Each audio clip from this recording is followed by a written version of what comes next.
ಆಯ್ತು ಸರ್. ಅದೇನೋ ಎಮ್ಮೆ ಫೈಟಿಂಗ್ ಕಲಿಸ್ತೀರಂತ. ಸರ್ ಅದು ಎಮ್ಮೆ ಫೈಟಿಂಗ್ ಅಲ್ಲ sir, MMA mixed martial arts. ಅದೇನು ಕಲಿಸ್ತಿರೋ ಏನೋ, ಬನ್ನಿ.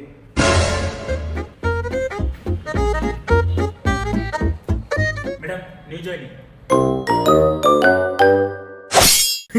ಕೋಚು ಹುಡುಗಿನ ನಾನೇನು ಇಟ್ಟು ರೂಪಾಯಿ ಕೇಳದ್ದ ಇಲ್ಲ ಚಪಾತಿ ತೀಡ ಕೇಳದ್ನ? ಮೇಡಮ್ ಸ್ವಲ್ಪ ನಿಮ್ಮ ಬೇಸಿಕ್ ಸ್ಕಿಲ್ ತೋರಿಸಿ.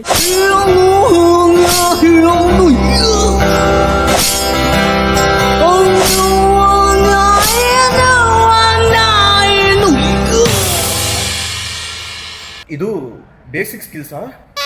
ಇನ್ನು ಎಕ್ಸ್ಟ್ರೀಮ್ ಅಂದ್ರೆ ಹೆಂಗಿರುತ್ತೋ. ಬನ್ನಿ ಸರ್, 8 ರೂಪಾಯಿ ಕಲಿಸ್ತೀನಿ. Congratulation brother. ನಾವು ಹಂಗೆ ಸರ್, ಎಷ್ಟು ಕೊಬ್ಬಿದ್ರು ಕರಗಿಸ್ಬಿಡ್ತೀವಿ.